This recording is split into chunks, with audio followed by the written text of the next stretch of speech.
Nationalism is a social, economical, developmental issue manifesting as a violent internal security threat. In this context, discuss the emerging issues, get the multi-layers strategy to tackle the means of the नक्षलिझम. मराठीतून सांगतोय, नक्षलवाद ही सामाजिक आर्थिक विकासात्मक समस्या आहे. हिंसक अंतर्गत सुरक्षा धोक्याच्या स्वरूपामध्ये प्रकट होते. या संदर्भामध्ये नक्षलवादाच्या धोक्याचा सामना करण्यासाठी एक बहुस्तरीय रणनीती आवश्यक आहे, त्यावर चर्चा करा. म्हणजे एकंदरीत आपल्याला परत कशावर फोकस करायचं आहे? नक्षलिझमवर. नक्षलिझम हा कशा प्रकारचा प्रॉब्लेम आहे?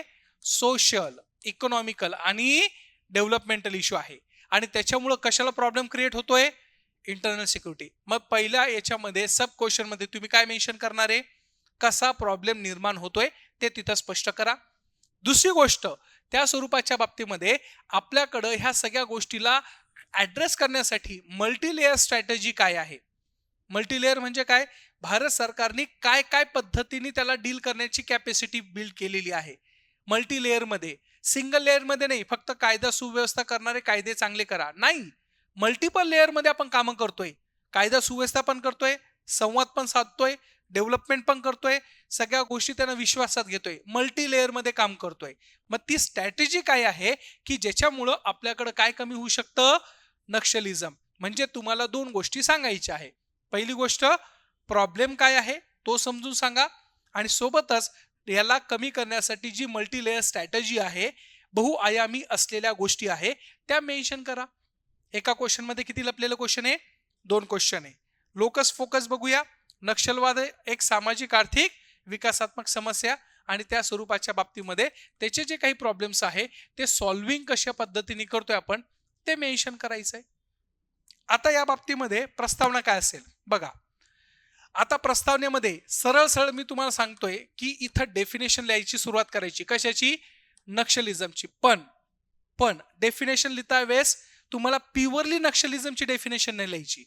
काय लिहायचं की नक्षलिझम हा तुमचा सामाजिक, आर्थिक, राजकीय याच्याशी संबंधित कसा प्रॉब्लेम आहे हे तुम्हाला मेन्शन करायचंय. कारण की क्वेश्चननी हे नाही विचारलंय नक्षलिझम म्हणजे काय. जर तसं असतं तर तुम्ही कशाची डेफिनेशन लिहायला पाहिजे होती? प्युअर नक्षलिझमची. पण आपल्याला प्युअर नक्षलिझमची डेफिनेशन विचारली का? नाही. त्यांनी काय सांगितलंय? नक्षलिझम हा कसा प्रॉब्लेम आहे?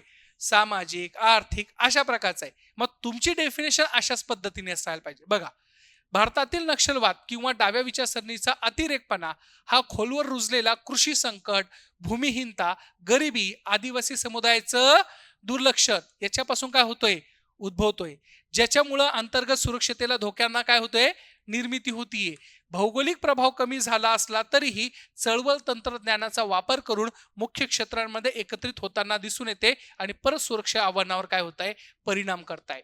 इथं तुम्हाला वाटलं तरी का आपण डेफिनेशन लिहिली म्हणून नक्षलिझमची? नाही, त्याचे आयाम लिहिले. काय लिहिले आपण? आयाम. का बरं लिहायचे लेकरांनो? कारण की त्या स्वरूपाच्या बाबतीमध्ये एक्झॅक्टली आपल्याला इथं डिपिक काय केलेलं आहे, मागणी काय केलेली आहे, मागणीची असलेली संदर्भता तुम्हाला तिथं द्यायची आहे. क्वेश्चन कळाला का? क्वेश्चन कळाला का? ऍज इट इज नक्षलिझमची डेफिनेशन लिहिणार का? बिलकुल नाही. मग ट्राय करा काय आहे आणि कशा पद्धतीने आहे. 5 मिनिटं देतो तुम्हाला. असा ठीक आहे. चलो, हरकत नाहीये. बघूया आपण काय काय आहे, कशा पद्धतीने आहे आणि कोणत्या गोष्टी आहेत. उद्योन्मुख असलेल्या समस्या सांगायच्या आणि त्याचे असलेले बहुस्तरीय धोरण. सिंपल आहे, बहुत सिंपल आहे. मी तुम्हाला सांगितलं ना, क्वेश्चन किती मोठा असू द्या त्याला डिकोड करता आलं पाहिजे. क्वेश्चन भला मोठा आहे, सेन्स तोच असणार आहे.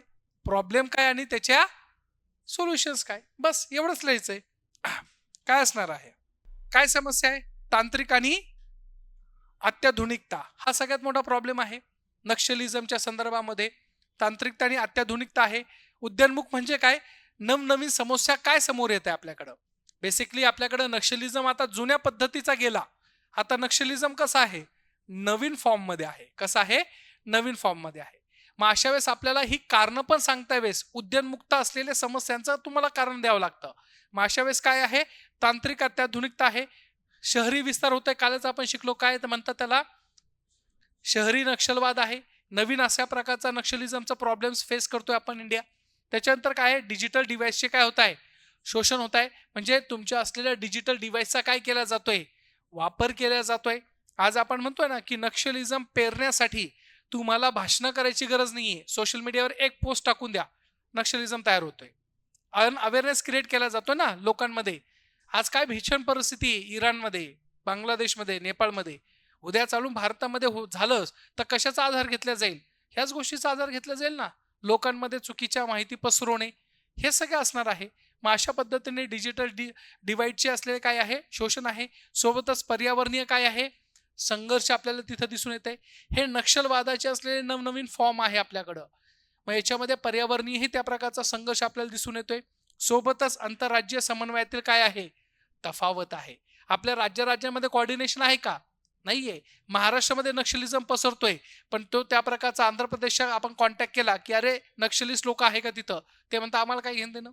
किंवा आपला नक्षलिस्ट तिकडे पळून गेला छत्तीसगडमध्ये, तर ते सरळ म्हणताय की we don't have any kind of authority to arrest them. संपलं. मग अशा प्रकारे हे सगळ्या काय आहे, समस्या आहे नक्षलिझमच्या.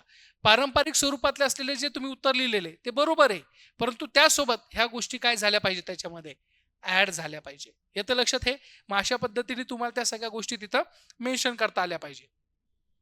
बहुस्तरीय धोरण काय आहे, आपण हे कशा प्रकारे आपण करतोय, तर सुरक्षेच्या अनुषंगाने सिक्युरिटीच्या पर्पजने काय करणार आहे, इथं फोर्सचा वापर केला जाईल. विविध प्रकारचे आपण काय लॉन्च करतोय, ऑपरेशन्स लॉन्च करतोय, विकास तयार करतोय. पायाभूत विकास असेल किंवा उपजीविकेचे साधन असेल तेही इम्प्लिमेंट करण्याचा प्रयत्न करतोय. सोबतच मानसशास्त्रीय ऑपरेशन करतोय. मानसशास्त्रीय ऑपरेशन्स म्हणजे काय, सायकोलॉजी चेंज करण्याचा प्रयत्न करतोय. नक्षलिझम हा बंदुकीच्या असलेल्या जोरावर संपवता येत नाही. आज एका नक्षलिझमला मारशाल तुम्ही, एका नक्षलिस्टला मारशाल, पण त्याच्या विचाराला मारशाल का? त्याच्याच मुलाला काय दिसल की माझ्या वडिलांना कोणी मारलं होतं, पोलिसांनी, मग ते सबका बदला हा सांगायची गरज नाहीये, ते तसं चालू राहणार ना. मग आज पण तोच प्रॉब्लेम आहे ना तुमच्याकडं. वही प्रॉब्लेम आहे भाई हमारे पास, की आपण प्रत्येक गोष्ट कशाच्या याच्यावर करतोय, बंदुकीच्या. म्हणून ते बघा ना, आपल्या भारत सरकारने आणि महाराष्ट्र सरकारने भूपतीला जेव्हा अरेस्ट केलं, त्याच्या हातामध्ये काय दिलं आपण, संविधान दिलं. का दिलं आपण संविधान, त्याच्याकडनं बंदूक घेतली आणि त्याच्या हातात संविधान दिलं. इट शोज दॅट की आपण त्यांची काय चेंज करतोय आता, मेंटॅलिटी, सायकोलॉजिकल ऑपरेशन्स करतोय. त्यांना महत्व पटवून देतोय की अरे तुम्ही ह्या अशा प्रकारच्या गोष्टीमध्ये नका इन्व्हॉल्व्ह होऊ, तुमचं काही भवितव्य राहणार नाही. आणि लोक ऍक्सेप्ट करायला लागले आता. बऱ्यापैकी लोकांना कळतं की अरे भैया इसमें पहिले जैसे कुछ रहा नहीं, मजा नाही रहा. पहिले होतं की गव्हर्नमेंट तुमच्यापर्यंत पोहोचत नव्हतं. गव्हर्नमेंटकडे सुविधा नव्हत्या ना, गव्हर्नमेंटकडे रस्ते नव्हते. तुमच्याकडे काय रस्तेच नसेल तर तुमच्याकडे अन्नधान्य पोहोचलं जाईल का हो? म्हणून तिथं नक्षलिझम वाढल्या जायचंय. आता सगळेच कनेक्टिव्हिटी वाढली, त्यांना पण कळून चुकलंय. आता आपण गव्हर्नमेंटच्या अगेन्स्टमध्ये जायचं कुठं? गव्हर्नमेंट स्कूल फुकट केली, दवाखाने फुकट केले, सगळंच फ्री आहे. आता त्यांना प्रोटेस्ट करण्यासाठी काही राहिलंच नाही ना. आयडिओलॉजिकल डिफरन्सेस पण नाही राहिलाय का, कारण की सगळ्यांकडे आता मुभ आहे पैसे कमवण्याची. पहिल्यासारखं गरिबी असायची, श्रीमंत असायचे. आता काय राहिले नाही, काहीच नाही. प्रत्येकाला चान्स आहे. श्रीमंत तू पण होऊ शकतो, फक्त तुझ्याकडे काय पाहिजे, कॅपॅसिटी पाहिजे. गव्हर्नमेंट द्यायला तयार आहे ना. म्हणजे ऑटोमॅटिकली आता नक्षलिझम आपण एवढ्या लवकर का संपू शकलो, कारण की ह्या सगळ्या गोष्टी आता काय होत आहे, वैचारिक पातळीच्या माध्यमातून बदल करण्याचा प्रयत्न करतोय. रोजगार वाढवतोय, नवनवीन ऑपॉर्च्युनिटीज आपण क्रिएट करतोय. ह्या सगळ्या गोष्टीचा असलेला हा पॉझिटिव्ह इम्पॅक्ट आपल्याकडं दिसून येतोय.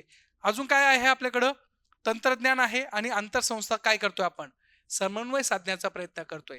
पोलिसांमध्ये असलेलं जे काही संस्था आहे त्या संस्थांमध्ये ही देवाणघेवाण होतीये. त्या प्रकारचे आपले काही कमांडोज आहे, त्या कमांडोजमध्ये पण त्या प्रकारची देवाणघेवाण होतीये. ह्या सगळ्या गोष्टींचा परिणाम आपल्याकडं नक्षलिझम कमी करण्यासाठी होताना दिसून येतोय. मग परत आपल्याला वे फॉरवर्ड लिहायचं आहे. निष्कर्षामध्ये सामना करण्यासाठी पूर्णपणे सुरक्षा केंद्रित दृष्टिकोनाच्या पलीकडे जाऊन समग्र धोरण जाणे आवश्यक आहे. या आपत्तीला अलगाव, शोषण, अविकसिततेशी संबंधित करता येते.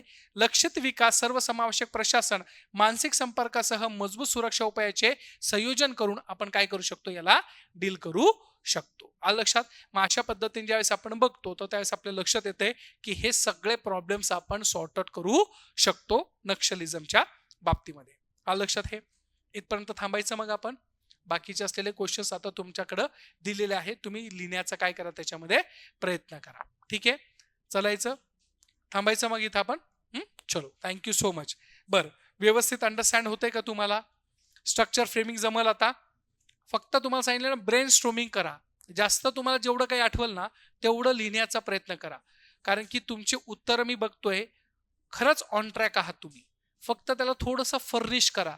नवनवीन गोष्टींचं असलेलं त्याला काय द्या, जोड द्या. ऑटोमॅटिकली तुम्हाला बऱ्यापैकी गोष्टी लिहिता येईल. ठीक आहे. चलो, थँक्यू सो मच.